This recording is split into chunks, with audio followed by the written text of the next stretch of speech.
If Lady Alara cannot prove her bloodline, then perhaps the Omega should leave the king's table. Lord Nathaniel Cross said it before the entire Northern Court. Alara did not move. Neither did anyone else. Beside her, Cale slowly set down his glass. Then the Alpha King stood. Ask my wife to leave again. The words silenced Blackstone's royal feast hall. Across the table, Lady Catherine Whitmore's composed smile disappeared. Before Alara lay the open book of Northern houses, its pages filled with generations of noble bloodlines. But beneath Alara Vale's name, the space reserved for her ancestry was completely blank. Cross drew himself upright. This is not a question of affection, Your Majesty. It is a question of tradition. Cale never looked away from him. Around them, the most powerful families in the north waited to see what their king would do next. For hours earlier, Alara had been standing before the tall mirror in her rooms while Mira adjusted the sleeve of her deep blue gown. Snow drifted beyond the windows, covering Blackstone's courtyards in white. You can still decide not to attend, Mira said. That would certainly make an impression. I am serious. Mira stepped back. After yesterday, half the Northern Court is probably waiting for another reason to judge you. Alara studied her reflection. The night before had already revealed that someone inside Blackstone was willing to use forged orders against her, and that the mystery surrounding her mother and the crescent mark reached back 19 years. Now the court's sudden interest in her bloodline felt anything but innocent. A knock sounded at the door. Rowan Thorne entered after Mira admitted him. His expression told Alara immediately that he had found something. The feast is still proceeding, Rowan said.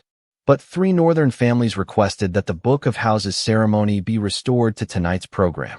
Alara turned. Restored? It was removed from the schedule years ago. Mira frowned. Why bring it back now? Rowan hesitated. The requests were submitted this morning. Alara understood. After people started hearing about the crescent. We cannot prove that connection, Rowan said. Not yet. Cale appeared behind him in the doorway. Which is why I am canceling the ceremony. Alara met his eyes. No, Cale entered the room. Alara, if someone wants me tested in front of the court, canceling it only tells them the test frightens me. You do not owe them proof of anything. I know. She moved closer to him. But yesterday someone tried to decide where I was allowed to sit. Today someone wants to decide whether I deserve to sit there at all. Cale's jaw tightened. And you want to walk directly into that. Alara looked past him toward the snow-covered palace grounds. If someone wants me frightened, I would rather see their face. Cale was silent for a moment. Then he nodded. Not because he liked her decision, Alara knew, but because it was hers. Rowan closed the folder in his hands. Then you should know one more thing. None of the 3 families requesting the ceremony objected when your marriage was announced. Alara looked back at him. So what changed? Rowan's eyes dropped briefly to the crescent mark hidden beneath her sleeve.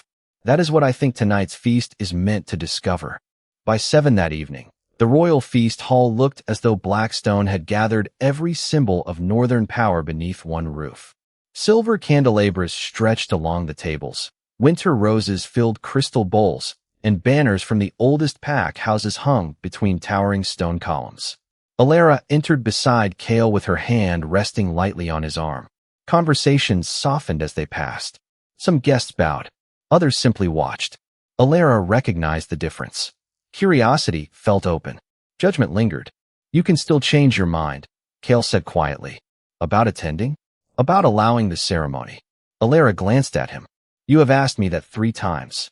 I was hoping persistence might improve the answer. It has not. A faint smile touched his face.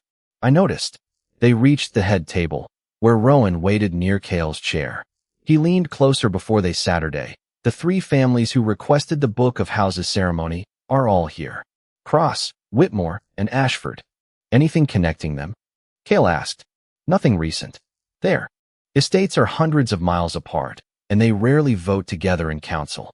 Alara lowered her voice. Then someone gave them a reason to agree. Rowan nodded. That is what concerns me. The first courses passed without incident. No one insulted Alara openly. Instead, the questions came wrapped in perfect manners. Lady Catherine Whitmore began with a smile. Lady Alara, which branch of the Hawthorne line established the first winter settlement east of Red River? Alara set down her fork. I do not know. Catherine's smile remained. Of course, northern genealogy can be difficult for those raised elsewhere. 10 minutes later, Lord Ashford asked which royal house had first recognized the Frostmere boundary. Alara answered incorrectly. No one laughed. That was worse. A few guests exchanged small glances before returning to their plates. Then Catherine asked about the ceremonial order of the 7 founding houses. Alara knew only 5. I am afraid court history was not part of my education, she said. Clearly, Catherine replied pleasantly. Mira, seated farther down the table, looked ready to object, but Alara gave her the smallest shake of her head. This was not conversation. It was measurement. They were placing invisible marks beside every answer and waiting for her to become embarrassed enough to retreat. Kale leaned toward her. I can end this. Not yet. They are not being subtle. They think they are. Alara took a sip of water.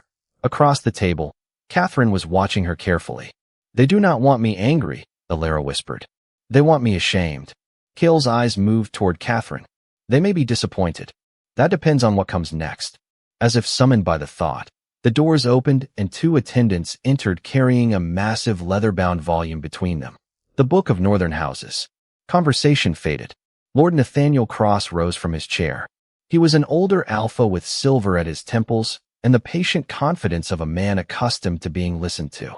By request of the Northern Houses, he announced, we restore an old custom tonight. Every bride who joins the royal line records the house from which she descends, so history may remember what blood stands beside the crown. Alara felt Kale become still beside her. The book was placed before her. Its pages contained generations of names written in careful black ink. Queens, Lunas, noble daughters, women whose ancestry stretched backward in perfect lines. An attendant turned to a fresh page prepared for Alara. Her name had already been written at the top. Beneath it waited a single heading. Bloodline. The space below was completely blank. Cross looked at her. Lady Alara, what house should history record? Vale. A few guests shifted. Cross smiled without warmth. Vale is a family name. His eyes settled on the empty page. I asked for your bloodline. Alara looked at the empty space beneath the word bloodline and felt the entire room waiting for her to fill it with something impressive. A noble house. An ancient pack. A name powerful enough to make the people around the table comfortable. She had none to give them. My mother was Clara Vale, she said. My family is Vale. That is the truth I know. Lord Nathaniel Cross rested one hand beside the open book. The royal line has never been built on what someone merely knows, Lady Alara. Bloodlines establish alliances, inheritance, and legitimacy. Kale's expression hardened. Careful, Nathaniel. Cross bowed his head slightly. I intend no disrespect, Your Majesty. Alara almost admired how easily disrespect could hide inside perfect manners. Then perhaps you should ask your question plainly, she said. Cross turned back to her. Very well. Can you name the pack from which your mother descended? No, your maternal grandfather? No, your grandmother? No, a murmur moved through the tables. Catherine Whitmore lowered her eyes toward her wine, but Alara saw the satisfaction in the curve of her mouth. Cross continued. Can you provide any recognized northern lineage that would explain your place beside the Alpha King? Alara felt Kale shift beside her. She touched 2 fingers lightly against his wrist beneath the edge of the table. Not yet. No, she answered. This time the whispering grew louder. Cross allowed it to continue for several seconds before raising his hand. Then we face an unusual problem. Do we? Alara asked. You entered a royal marriage without a verified bloodline. Kale knew who I was when he married me. Did he? The question landed differently. Alara saw Rowan straighten near the wall. Kale's voice became colder. Explain yourself. Cross looked toward the open book. Yesterday, this court learned there may be uncertainty surrounding Lady Alara's ancestry. Tonight, she confirms that she cannot identify it herself. Yet we are expected to record her beside generations whose histories are known. Alara understood what he was doing. This was no longer about etiquette. Someone had taken the mystery surrounding Clara Vale and turned it into a weapon. You are not asking where I came from, Alara said. You are asking whether not knowing makes me less worthy of being here. Cross gave her a patient look. I am asking whether tradition has meaning, only when it is applied honestly. A few faces turned toward her. Cross's smile faded. Alara continued. Did you ask every person at this table to prove their ancestry before they sat down tonight? They belong to recognized houses. Because a book says so? Catherine finally spoke. Because generations of history say so. Alara looked toward her. Then history is fortunate someone remembered to write their names down. Silence followed. Catherine's expression tightened. Cross closed one hand over the edge of the book. This ceremony is not intended to insult you. Then stop using it like one. Cale looked at Alara, and she saw something almost proud in his eyes. Cross noticed it too. His patience finally thinned. Your Majesty, affection cannot replace precedent. If Lady Alara cannot establish the bloodline required to stand within the royal tradition, then perhaps the Omega should leave the king's table until her position can be properly reviewed. The words settled across the hall. Alara heard someone inhale sharply. Cale removed his hand from the table and slowly stood. Cross looked up. The Alpha King did not raise his voice. Ask my wife to leave again. No one moved. Cross swallowed. Your Majesty, I am speaking for tradition. Cale's gaze traveled across. The nobles who had spent the evening measuring Alara against rules none of them had been required to defend. Then tradition can answer one question. He looked directly at Cross. Which law required any man in this room to prove his bloodline before you offered him a chair? No one answered Cale. The silence stretched beneath the chandeliers until even the smallest movement seemed too loud. Lord Nathaniel Cross glanced toward the other council elders, but none of them volunteered a law, decree, or royal precedent. Cale waited. That is what I thought. Cross drew himself upright. Your Majesty, written law is not the only foundation of the Northern Court. Customs preserve order. Customs can preserve wisdom, Cale said. They can also preserve arrogance. Catherine Whitmore set down her glass. Surely no one here intends to insult Lady Alara. Cale looked at her. You spent dinner asking my wife questions designed to expose what she was never taught, then placed a blank genealogy before her and called her ignorance a question of legitimacy. Catherine's expression stiffened. The court has a right to understand who stands beside its king. Then ask honestly. Cale rested one hand on the back of his chair. Do not disguise humiliation as ceremony. Alara felt the room shift. For the first time that evening, the people judging her were being forced to examine themselves. Cross looked toward the Book of Northern Houses. If we abandon standards whenever they become uncomfortable, then standards mean nothing. I am not abandoning them. Cale's voice remained calm. I am asking why you applied them only to her. Cross opened his mouth, but Cale continued. No one demanded Catherine recite her ancestry tonight. No one questioned Lord Ashford before he took his seat. No one asked you to prove that your grandfather deserved his title. Cross's jaw tightened. Those histories are established, and Alara's is incomplete. Cale looked around the hall. Incomplete is not shameful. Alara felt something tighten in her chest. Cale could have ended the argument by invoking his crown. Instead, he was refusing the premise that she needed his authority to make her worthy. His gaze returned to Cross. My wife does not deserve respect because she married a king. She deserved it before she ever met me. The words settled over the hall more powerfully than anger could have. Alara saw Mira lower her eyes, almost smiling. Rowan remained motionless near the wall, watching the guests instead of Cale. He was looking for reactions. Catherine's fingers had tightened around the stem of her glass. Lord Ashford stared at the open genealogy book. Cross looked frustrated rather than embarrassed. That mattered. Cale reached for the book. This ceremony is finished. Wait. Alara's voice stopped him. Cale looked down at her. She touched his hand lightly. Let me answer. You already answered. I answered their questions. Alara rose from her chair. Her knees felt less steady than she wanted, but she did not hide behind the table. She looked first at Cross, then Catherine, then the faces gathered beyond them. Lord Cross is correct about one thing. I cannot prove my bloodline. A murmur began, but Alara continued before it could grow. I do not know which house my mother descended from. I do not know why Clara Vale came to Blackstone 19 years ago. I do not know why records connected to her were hidden. Catherine's eyes sharpened at the mention of Clara. Rowan noticed. So did Alara. And I will not invent an ancestry simply because an impressive name would make this room more comfortable. Cross frowned. Then what exactly are you asking the court to accept? Alara met his gaze. The truth. Which is that I do not know where my blood began. Her voice softened, but did not weaken. If that makes me lesser in your eyes, then the shame is not mine. No one laughed now. Alara looked down at the blank page, then picked up the pen beside it. Under bloodline, She wrote 2 words in steady black ink. Unknown. Yet mine. Cross stared at the page. Before anyone could speak, a sharp metallic sound rang from the far end of the hall. An elderly Omega attendant had dropped a ceremonial silver cup. Every noble turned to look. No one moved to help her. Alara did. Alara reached the elderly attendant before anyone else left their chair. The woman had dropped to one knee beside the silver cup, her hands trembling as she gathered the scattered pieces of the ceremonial setting around it. "Please, Your Grace," she whispered when Alara knelt beside her. "You should not be down here." Alara picked up a folded linen that had fallen near the woman's shoe. "I have heard that before." The attendant looked at her, startled.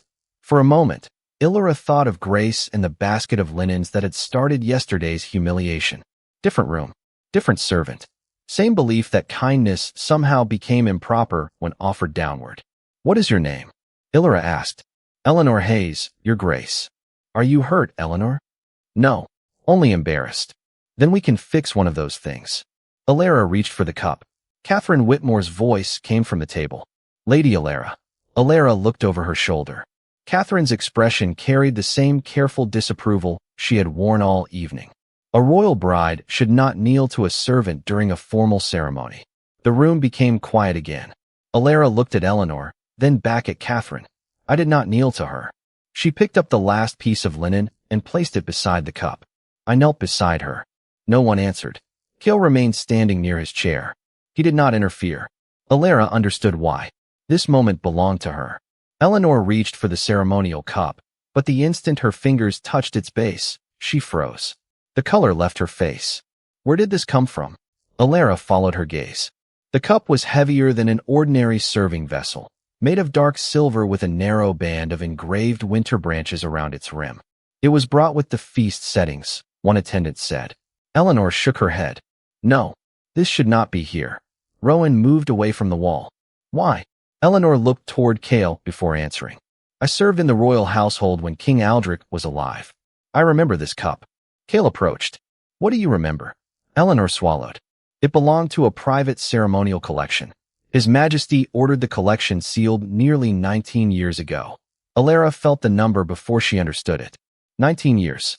Clara Vale had visited Blackstone 19 years ago. The hidden medical record had been transferred 19 years ago. Now a cup sealed during the same period had appeared at the feast. Rowan crouched beside Alara and carefully turned the vessel without lifting it. Beneath the base was a small engraved symbol. Alara stopped breathing for a moment. A crescent, broken along the lower curve, exactly like the mark beneath her sleeve. Kale saw it too. "Rowan, I see it." Catherine rose slowly from her chair. "Surely that symbol is decorative." Eleanor looked at her. "It is not." Her voice was quieter now. King Aldrich had every piece carrying that mark removed from public use. Rowan looked up sharply. "Every piece?" Eleanor nodded. "There were several." Alara pulled back her sleeve and revealed the crescent mark on her wrist. Eleanor stared at it. Her expression changed from confusion to recognition. "Oh," she whispered. Alara felt Kale move closer. "You have seen this mark before?" he asked.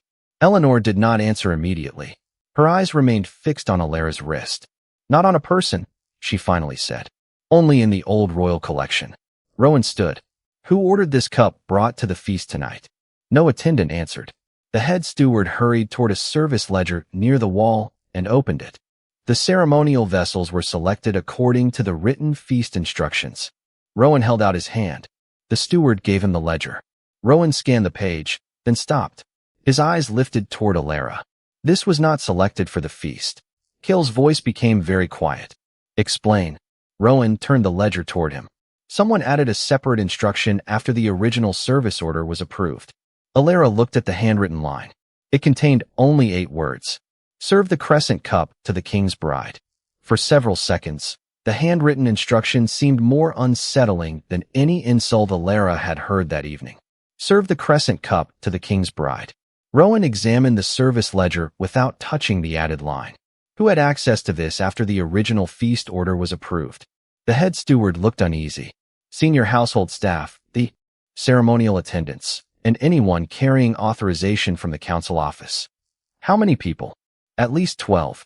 Kale looked toward the steward. "Secure the ledger.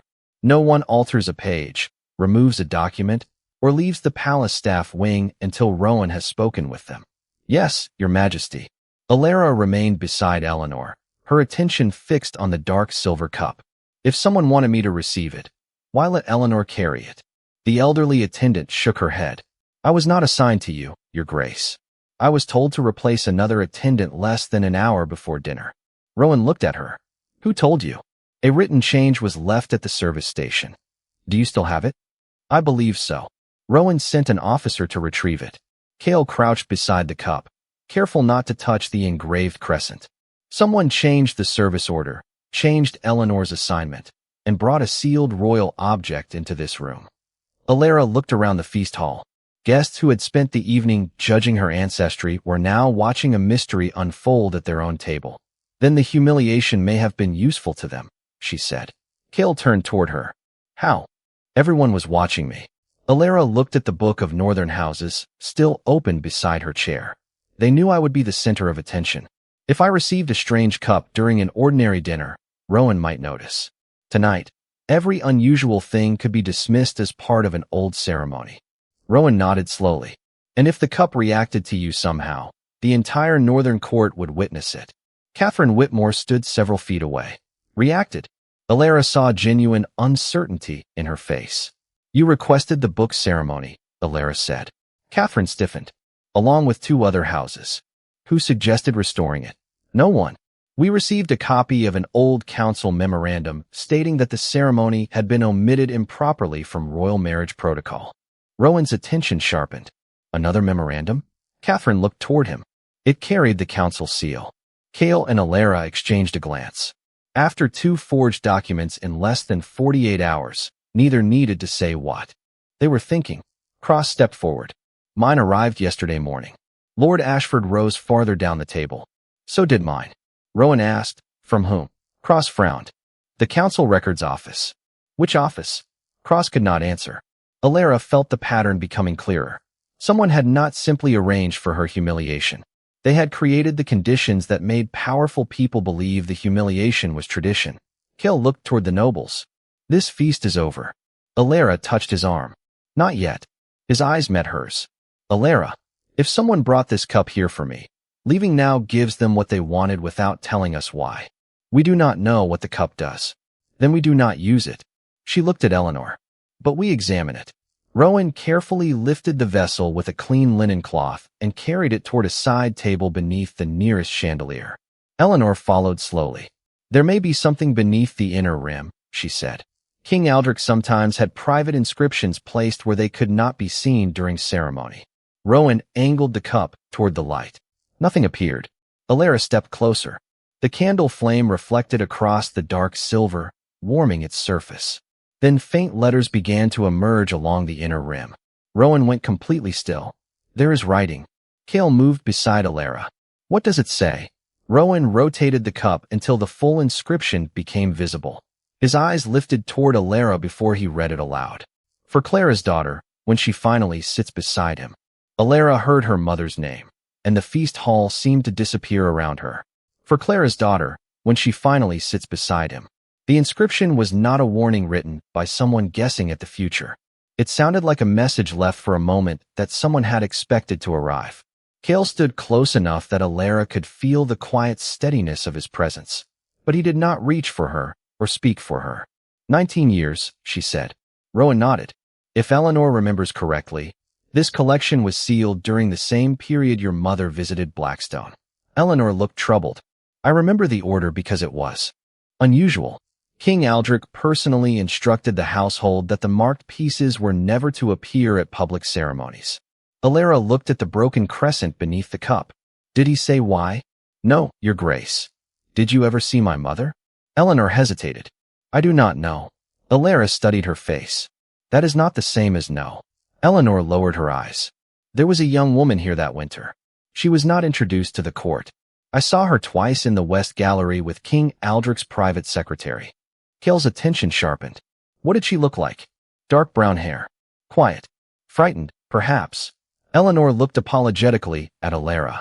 It was 19 years ago. I cannot tell you that woman was Clara Vale. Then do not, Alara said gently. Tell me only what you remember. Something in Eleanor's shoulders relaxed. The second time I saw her, she was carrying a wooden box marked with the same crescent. Rowan and Cale exchanged a glance. Alara remembered the empty storage case discovered beneath the archive. Was the box this large? She indicated the size with her hands. Eleanor considered it. Approximately. Rowan lowered his voice. That may have been the medical record container. May have been, Alara corrected. She had learned how dangerous certainty could become when everyone wanted answers too quickly. Rowan gave a small nod. May have been. Behind them, the nobles remained unusually silent. Lord Cross finally stepped forward. Your Majesty, whatever this means, I had no knowledge of it when I requested the ceremony. Cale looked at him. You requested a ceremony because an unsigned memorandum told you tradition required it. Cross's face tightened. It carried an official seal. So did the document used yesterday to question my wife's standing. Cross had no answer. Catherine spoke more quietly than before. Then someone used us. Alara turned toward her. Yes. Catherine seemed almost offended by the realization. To humiliate you. Perhaps. Alara looked toward the cup. Or to make certain I was sitting beside Cale when that cup reached me. Rowan returned to the service ledger. The wording supports that. It does not say to serve the cup to Lady Alara. It says to serve it to the king's bride. Cale looked at the inscription again. When she finally sits beside him. Alara felt a chill that had nothing to do with winter. In the hidden archive, the old card had carried the opposite instruction. The girl must never sit beside the king. Now another message from the same buried history seemed to have been waiting for exactly that moment. 2 messages, she whispered. Cale understood immediately. 1 keeping you away from me. 1 waiting for me to reach you. Rowan's expression changed as the implication settled over him. Then whoever knew about the crescent 19 years ago may not have agreed about what should happen to the girl carrying it. An officer returned from the service corridor holding a folded sheet. Commander Thorne. We found the order changing Mrs. Hayes' assignment. Rowan opened it. His eyes moved across the page, then stopped at the bottom. There is no signature. Cale asked, anything else? Rowan turned the sheet toward the candlelight. A faint mark appeared in the paper itself, pressed so lightly it had been invisible at first. Alara recognized the shape before Rowan spoke. It was not the crescent. It was a royal authorization mark. Cale stared at it. That was my father's private seal. Rowan looked at him. Then someone inside Blackstone is still issuing instructions under the authority of a king who has been dead for years. Cale took the assignment order from Rowan and studied the faint authorization mark beneath the candlelight. My father kept that seal in his private study. Rowan nodded. After his death, the original was placed in the royal archive. Then either someone copied it, Alara said, or someone still has access to something they should not. Rowan folded the page carefully. I will verify the original seal before assuming either. Alara glanced at him with quiet approval. Too many people inside Blackstone had already treated assumptions like facts. Around them, the feast had lost every trace of celebration. Guests remained near their tables, speaking only in whispers, while attendants waited uncertainly along the walls. Cale turned to the assembled court. Tonight's ceremony is finished. You may retire to your rooms.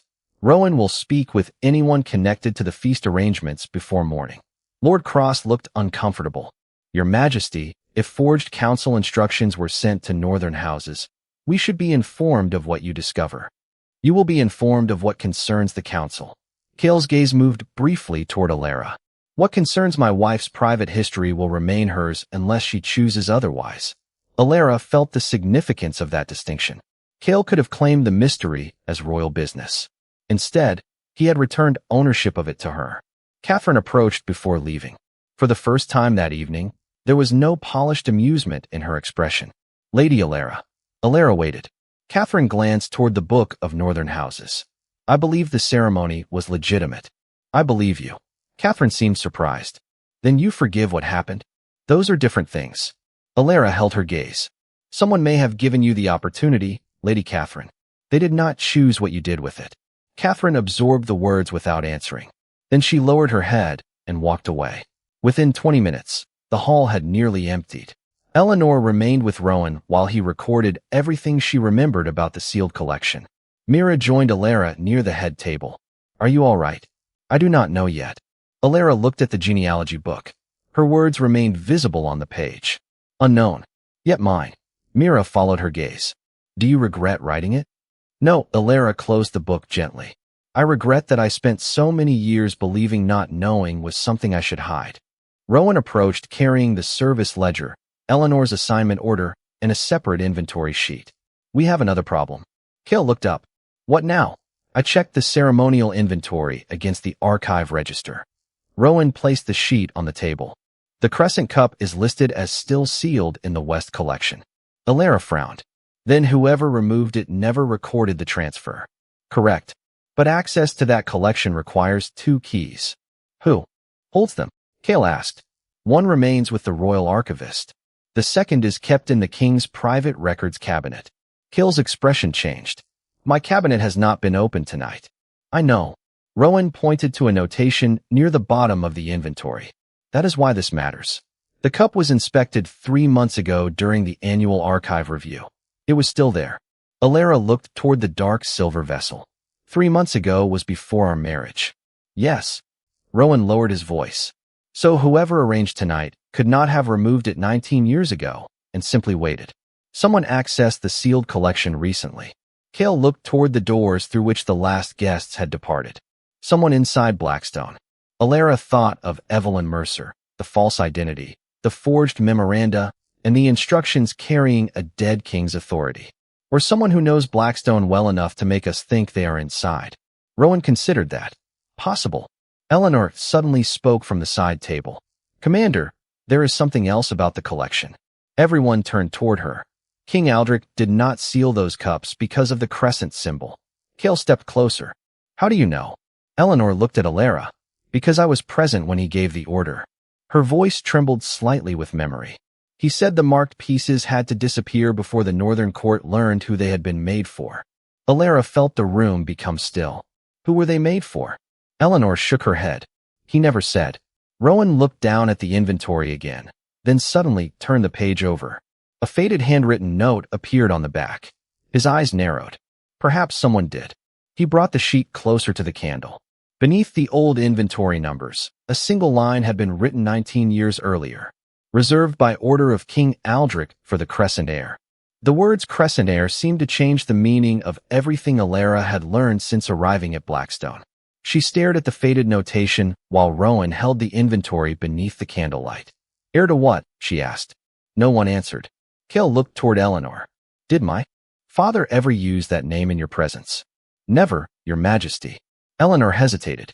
But there were rumors among the older household staff that King Aldrich was protecting something from the Northern Court during his final years. Rowan frowned. Something or someone? No one knew. Alara touched the crescent mark beneath her sleeve. She thought of Clara's unexplained visit, the hidden medical record, the sealed collection, and the warning that she must never sit beside the king. Then she looked at the cup waiting on the table. For Clara's daughter, when she finally sits beside him.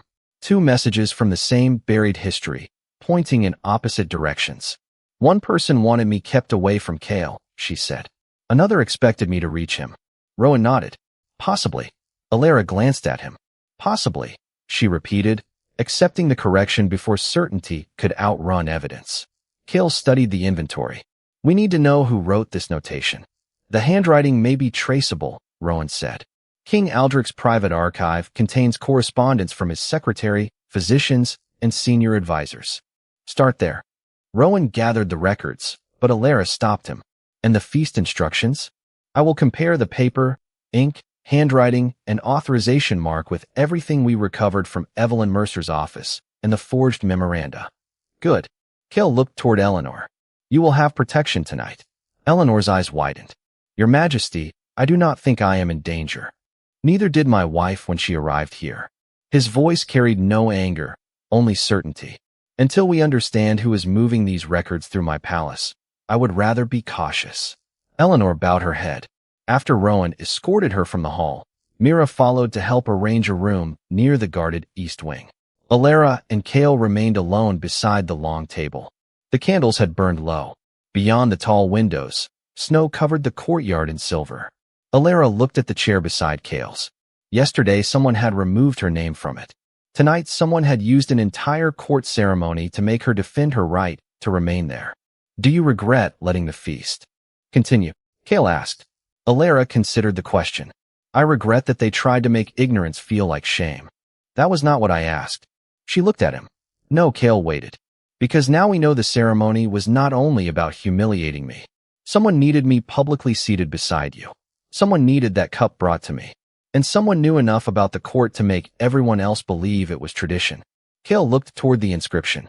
Which means the person behind tonight wanted us to find something. Yes. That worries me more than someone trying to hide it. Alara understood. Someone deliberately leaving clues controlled what they discovered and when. She closed the genealogy book.